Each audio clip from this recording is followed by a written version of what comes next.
Assalamualaikum warahmatullahi wabarakatuh dan salam sejahtera. Terima kasih Pengerusi Majlis Yang Berkuasa Encik Muhammad Rafi bin Jano, Guru Perongkanan Pentadbiran dan Akademik,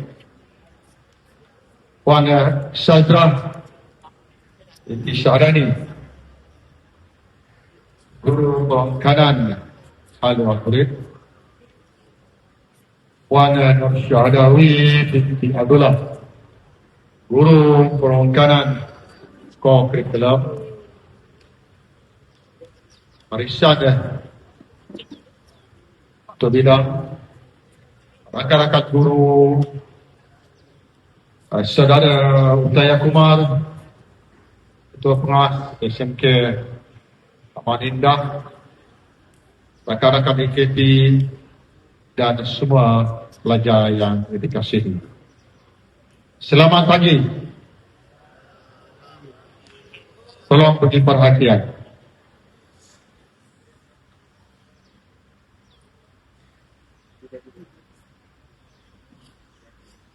Guru Bintara Nadi Negara. Ini adalah ucapan saya terakhir dalam hari ini. Lepas ini saya akan bersara tak lama lagi sebagaimana kita akan raikan Ustaz Muhammad Safi bin Jamaluddin. Melalui ucapan tadi yang dibacakan, ucapan Ketua Pengarah Pendidikan Malaysia dibacakan oleh Puan Sadrah, ucapan Menteri Pendidikan dibacakan oleh Encik Muhammad Rafi, menggariskan banyak perkara tentang guru. Tapi saya cuba ringkaskan di sini. 33 tahun saya sebagai guru, banyak kenangan-kenangan manis bersama rakan-rakan guru dalam meniti hari-hari perjuangan membentuk negara bangsa.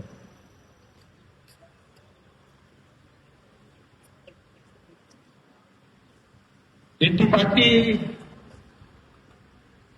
yang perlu kita selami sebagai seorang guru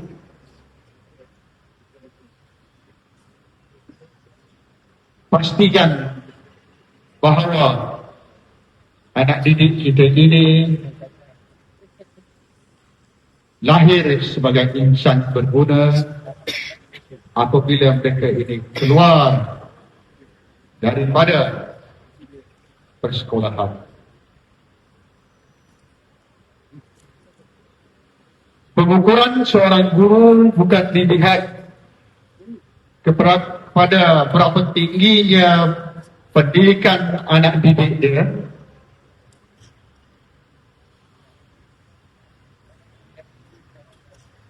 berapa kaya anak didiknya, berapa terkenal anak didiknya,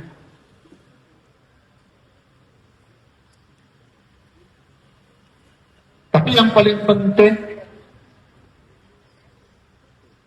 sebagai guru,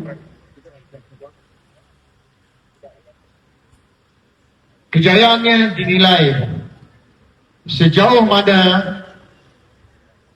adab dan nilai menjadi amalan anak-anak didiknya.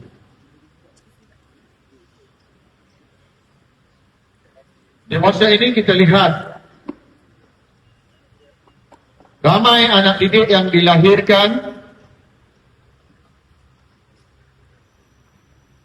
mencapai tahap pendidikan yang begitu tinggi.